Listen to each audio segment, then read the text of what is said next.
Aujourd'hui, on vous emmène à la fête foraine. On va essayer de découvrir à quoi ressemble le quotidien d'un forain. Et pour ça, on a Dylan, qui est forain depuis à peu près toujours, qui a accepté de nous ouvrir les portes de son quotidien, de nous expliquer comment fonctionne un lieu de fête comme ici. On va parler d'argent, on va parler de clichés, on va parler de quotidien de vie hors norme, et puis on va essayer de comprendre à quoi ressemble la vie de Dylan, ainsi que de toutes les personnes qui travaillent ici à nous faire kiffer et à nous faire plaisir. Voilà. Bon, Dylan, première question, depuis quand t'es forain? Je suis forain depuis que je suis né. Je suis né là-dedans, mes parents sont nés là-dedans, mes grands-parents sont nés là-dedans et j'ai pas l'antécédent, mais je pense qu'ils sont nés aussi dedans depuis le départ, quoi. Si ça va, c'est bon, on continue, cette fois-ci c'est la bonne, cette fois-ci c'est ok.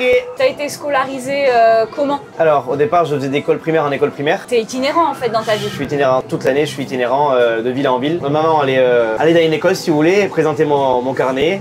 Ouais. Et pour m'accepter, il m'acceptait dans l'école et le mardi matin j'allais à l'école et puis ça toute l'année. Mais tu changeais d'école toutes les semaines? Environ 20 écoles par an je pense. C'est ça. Et après quand j'ai débarqué au collège, là j'étais en pensionnat dans les Landes. D'accord, t'as fait un seul collège par contre, c'est ça? J'ai fait qu'un seul collège, en pensionnat de ma 6e à ma 3e. J'ai eu mon brevet, j'avais l'âge légal donc du coup j'ai arrêté parce que mon métier c'est forain quoi et ça sera pas autre chose. T'as jamais envisagé l'idée de faire autre chose?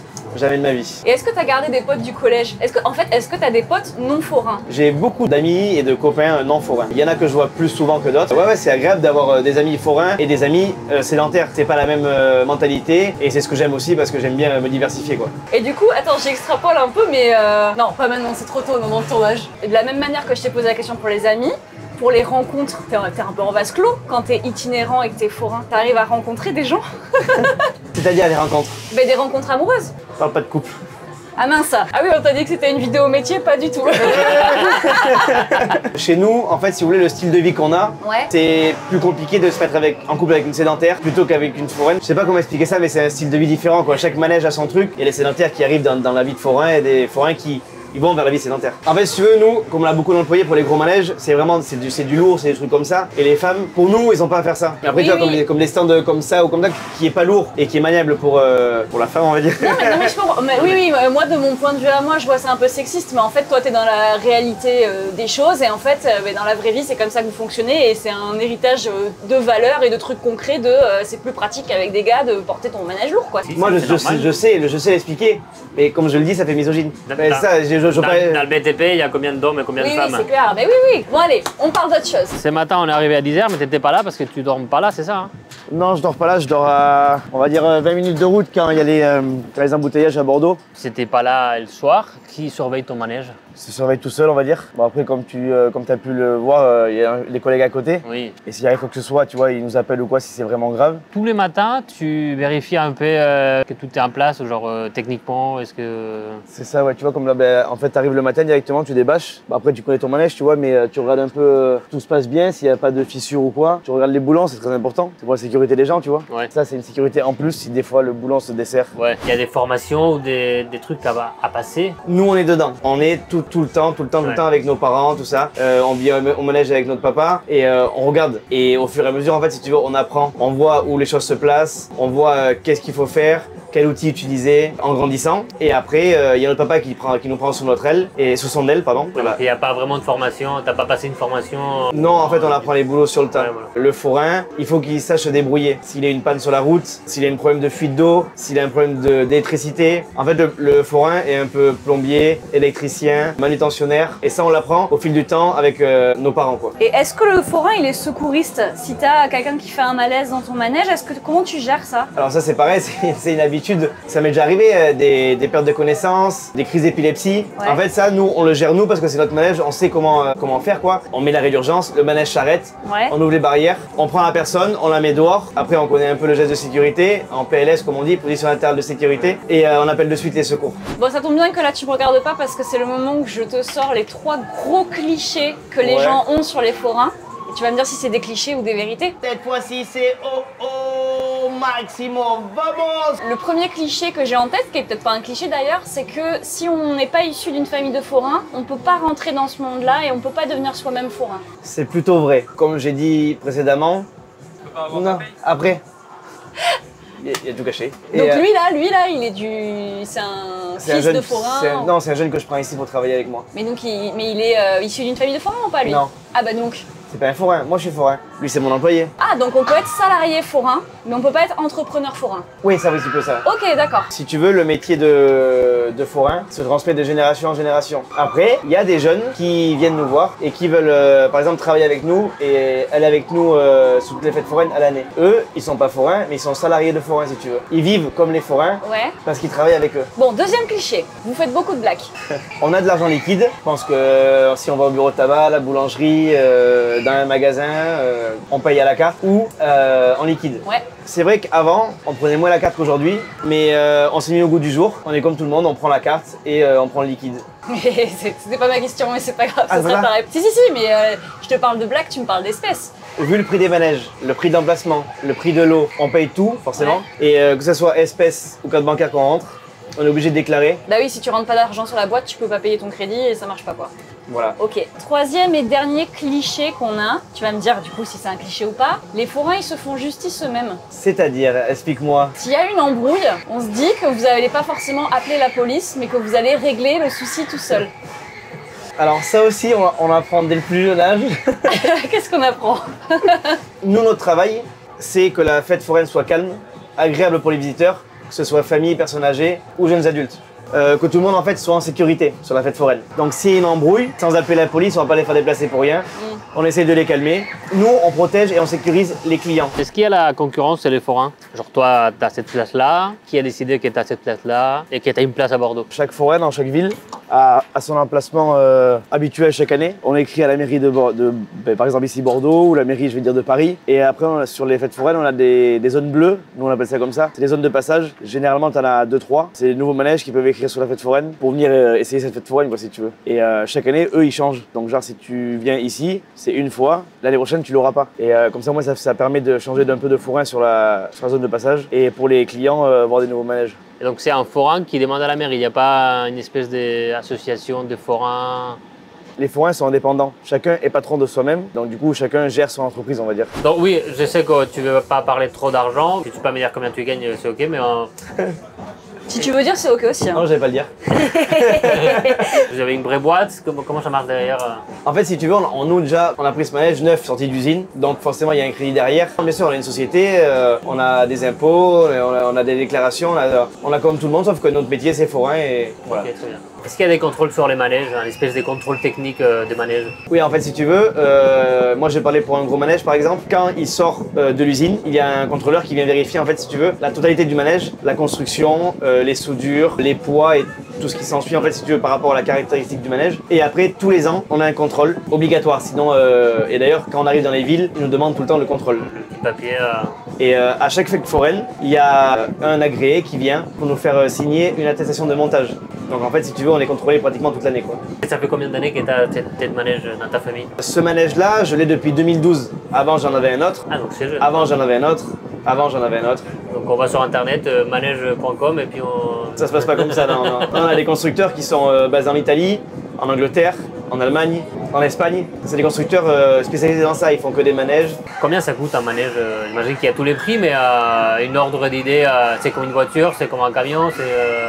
On parle pas trop d'argent normalement, mais un manège, si tu veux, ça démarre de 100 000. Oui, voilà. Ça peut aller à 2-3 millions, ça dépend des manèges, la grandeur, la largeur, ses caractéristiques. Bonjour. Est-ce que ça vous dit quelque chose, Fun Fed Ride? Ouais, je connais. Ouais, parce que je crois que je vous avais vite fait parler avant que je vienne. Et du coup, je fais des vidéos. Regardez, vous pouvez voir dans ma galerie par exemple. C'est toi ça? C'est tout moi qui a filmé. Je vais vous prendre 2 places. Tiens, vas-y, c'est bon. C'est bon, c'est bon, c'est bon. C'est bon, c'est super gentil, merci beaucoup. Vous avez capté ce qui vient de se passer? En fait, le jeune qui s'est présenté à la cabine, c'est un influenceur manège, c'est-à-dire qu'il a un compte TikTok. Et son truc à lui, c'est de tester des manèges et de se filmer pendant et de filmer ses réactions. Donc, c'est une forme de communication gratuite pour les forains. De temps en temps, il se présente en présentant son compte TikTok et en échange, le forain lui donne des places gratuites pour tester le manège.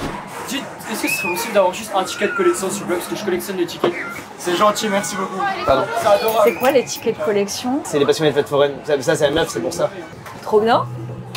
Tu vois la sociabilité Mais c'est que ouf. je te parlais? Ouais. Ah oui, et ce que je vous ai pas dit aussi, c'est que s'il existe des influenceurs manège, c'est parce qu'il y a un très grand nombre de personnes qui sont fans de fêtes foraines et de manège. Et leur objet totem à ces personnes, ce sont les tickets de collection. Combien de temps tu l'exploites ton manège? C'est-à-dire de la sortie d'usine à... Jusqu'à quand je vais le garder? Ouais. Si mon manège, j'ai reçu là, j'ai sorti en 2012. Pour moi, il marche bien. C'est un manège qui plaît aux jeunes. Tant qu'il y a l'entretien sur le manège, il peut perdurer. Donc en fait, quand on change, c'est pas parce qu'il est usé, c'est parce que les modes de manège changent et que tu veux quelque chose qui plaît plus au public, tout simplement, c'est ça? Ouais, voilà, exactement. Ouais, ok, d'accord. Mais donc il y a un marché de l'occasion pour les manèges? Toi, ton manège, une fois que tu t'en sépares, t'en fais quoi? Ah, ben si oui, si je veux, je peux le vendre, oui. Et il y a des forains qui veulent acheter ce manège-là, ils viennent me voir, c'est comme une vente de véhicules ou. D'accord, il y en a qui achètent leur manège neuf, sorti d'usine, et il y en a qui achètent d'occasion, quoi. Ouais, bien sûr, ouais. Ok. Ah, mais bien sûr, c'est trop marrant, tu nous dis bien sûr. On sait pas, nous. Non, mais Tu montes tout ça en une journée. ouais, on arrive genre le matin à 8h. Mais si tu veux, je peux te savoir à peu près comment on va dépiler ça, quoi. Parce que j'imagine qu'il n'y a pas tout qui se démonte. Ah si, enfin pas tout. Il y a des choses qui restent, parce que c'est un semi-remorque où on marche là, non? C'est ça? C'est ça. En fait, si tu veux, les planchers, genre il y a les 4 bras qui sont là. Les 4 bras se replient, eux, au milieu de la SMI. Elle est comment? Elle est comme ça ou elle est comme ça? Là, elle est comme ça, t'as les traits ici. Tu vois? De là à là-bas. Ah oui, ok, là c'est la semi. Ça, voilà, ça c'est la partie qui va rouler sur la route. Et ça, c'est la partie qui fait comme ça, C'est ça. plus ou moins. T'as les bras qui vont venir là. Et les planchers, en fait, ce que tu vois là, les planchers, c'est eux qui viennent se replier pour former la semi-remorque après. D'accord. C'est du Lego, quoi, si tu veux. Ouais, Tu vois, ouais, voilà. tout s'emboîte dans l'autre. Tu vois là, au milieu, t'as des clavettes. Ouais. Ça, si tu veux, après, ça se plie. Et t'as les parties, tu vois, ici, tout se replie, en fait, pour former une sorte de Lego. Comme un Lego, c'est pareil. Donc, en fait, tout ce que tu vois là, ça fait 17 mètres de large. Ça va venir faire 2,50 m d'ailleurs. Ton camion, il est plus grand que le camion qu'on voit sur les autoroutes? En fait, nous, les forains et les circassiens, on a une dérogation sur la longueur et le poids. Genre, moi, je fais 35 mètres. Ça fait combien un camion normal? Ça fait 19, je crois. Ah oui. Ah purée. Ah donc c'est le Tu double. doubles quasiment. Ouais, pratiquement, ouais. Ah purée, ok. Ok. Dylan, vous êtes 160, c'est ça, à la foire. Est-ce que tout le monde s'entend bien? Comme partout, comme dans toutes les communautés, comme dans tous les commerçants ou quoi, il y a toujours 2-3 si tu veux qu'ils ont eu quelques problèmes. Après sinon, les forains on est assez solidaires sur tout et n'importe quoi. Si tu veux, comme c'est un métier qui est pas commun dans la France, si tu veux, on n'est pas beaucoup dans la France. On n'est pas mal non plus, mais on n'est pas. Ah, tu sais combien forains il y a par exemple? Une ordre d'idée. Je crois, hein. Je crois qu'on est 35 000 familles, je suis pas sûr. Dylan nous a beaucoup parlé de famille, d'entraide, de vie en communauté pendant ce tournage. Alors on a eu envie, pour finir, d'aller rencontrer ses potes. Et Red Bull avant le déj? Tout le temps. Je suis full Red Non, Bull. mais moi. là, c'est parce que c'est une journée stressante. C'est une journée stressante? Ouais, aujourd'hui, c'est. Aujourd'hui, ça va envoyer là, Vendredi, c'est on ferme la à caritative, tu sais Oui, que c'est la journée caritative. Une fois par an, à la Foire aux plaisirs de Bordeaux, les forains organisent une soirée caritative. Ils reversent leur chiffre d'affaires à des associations ou des institutions et généralement ça tourne beaucoup autour du bien-être des enfants hospitalisés. En 2025, ils ont fait un chèque de plus de 20 000 € pour une association qui s'appelle Aladdin 33. En 2024, c'était pour une asso qui s'appelait Jocks Heroes et ils ont fait un chèque de plus de 41 000 €. Enfin bref, tout ça, ça aide les services pédiatriques à améliorer les conditions de vie des enfants qui séjournent à l'hôpital à travers de multiples actions. Et c'est un événement annuel auquel les forains tiennent beaucoup. C'est pour moi le café du coup? Ouais. Merci. De toute façon, vous êtes tous fils de forains là. Ouais. Et vos parents, ils bossent encore? Moi, j'ai plus que ma mère, mais ma mère, elle bosse encore un petit peu, oui. Et est-ce que... Ouais. Ah pardon. Non, bouge pas 2 secondes, je te rappelle. C'est toujours lui, de toute façon. C'est infernal. Ça, c'est la célébrité, ça. Mais un manque de respect total. Hein. Non, mais- De toute façon, l'année prochaine, il est aux anges. Non? Oui, Il fait non, les anges de la Koh-Lanta. télé-réalité. Koh-Lanta, il veut faire. Mais Koh-Lanta, on sait pas encore. Tu sais que pour de vrai, j'ai vraiment failli y aller. Hein. À Koh-Lanta? Ouais. En vrai, tu tiendrais? Ah oui, c'était mon truc ça. T'as pas un piston pour lui? Un piston? Mais je suis pas à la télé, moi. Non, mais je sais pas, t'as pas une cousine qui est dans un truc ou... Est-ce qu'il y a une retraite chez les forains ou est-ce qu'au final, on bosse jusqu'au bout? On va dire que la retraite, déjà nous on en a pas beaucoup, parce que étant donné qu'on est tous des commerçants Ouais, indépendant. indépendants, c'est toujours un peu compliqué, donc si t'attends après la retraite, c'est quand t'arrives au bout, t'as pas grand chose pour vivre. T'as du mal à lâcher le métier, quoi, je pense. Beaucoup restent encore sur les places avec les enfants, suivre les enfants, ici et là. Ouais. Quand tu nais forain, tu vois, tu peux pas rester difficilement au même endroit. Comme je te dis D'accord. l'autre jour, tu vois, plus d'un mois, c'est compliqué. Après, il y a des forains qui travaillent encore, qui ont 65, tu vois, 70 sur la fête foraine. Ouais. À un moment donné, après, t'as 80 ans, comme je t'ai dit l'autre jour, pour porter un truc, pour monter ton manège, c'est compliqué après. Oui, oui, c'est clair. Donc il reste, il bouge avec sa famille, quoi. Ils et- le font différemment, une petite barbe à papa dans un coin d'un manège, voilà. un truc comme ça. Ok. Ils adaptent leur retraite, quoi, on va dire. Mais bon, ils restent toujours un petit peu dans le métier, quoi, Ok. en général. Et vous, vous êtes dans votre trentaine là, donc ça fait 30 ans que vous êtes sur des fêtes foraines en fait, si j'ai bien suivi. Vous avez vu des changements? Les fêtes, moi je me rappelle quand j'étais petit, ça se fait pas pareil, les gens étaient beaucoup dehors, ça bougeait plus quoi. Que ici par exemple, même en pleine ville de Bordeaux, on est quand même dans une super ville. Tu viens hier soir à 22 h, c'est mort. Qu'avant, ça sortait beaucoup plus, je pense. Le plus de changements qu'on voit vraiment, c'est sur les prix d'électricité et les emplacements. C'est un truc de fou, ça a grimpé, mais vraiment fort. Ouais. Et les fêtes qui ont disparu aussi. Voilà, ouais, après il y a des... de fêtes qui ont disparu, ça... Des petites ou des... Non, des fêtes d'un mois. Des fêtes d'un mois? Des fêtes d'un mois, qu'on était bien passé en centre-ville. Ouais. Et qui nous ont mis ailleurs, un peu plus loin, et du coup, les recettes sont pas les mêmes, et on n'a même plus envie d'y aller. Puis les fêtes de village aussi, ça change. Enfin, moi, je sais que avant, j'étais plus habitué à faire des fêtes de village, de week-end. Avant, il y avait des comités des fêtes, il y avait des choses comme ça. Il y avait des groupes qui se battaient pour leur village, on va dire. Ils faisaient des animations, plein de choses. Il y avait, je sais pas, par exemple, on parle encore à la Brède, la fête de la Rosière, des choses comme ça. Enfin, avant, c'était vraiment des dates dans un calendrier où les gens du village, ils aimaient leur fête. Aujourd'hui, tout ça, ça se perd un peu, quoi. Comment vous voyez l'avenir, en fait? Dans une villa sur la Côte d'Azur. C'est faux, tu te ferais chier au bout de 2 semaines. Ah, c'est vrai, mais bon. Non, comment on la voit, on sait pas trop. Hein. On va s'adapter. Mais c'est vrai que des fois, moi maintenant j'ai 2 enfants, tu te dis comment ça sera dans quelques années, je sais pas. Tu les vois forains, tes enfants? Ouais, je les vois forains, j'espère pour eux. Après, ils font ce qu'ils veulent, mais j'espère pour eux.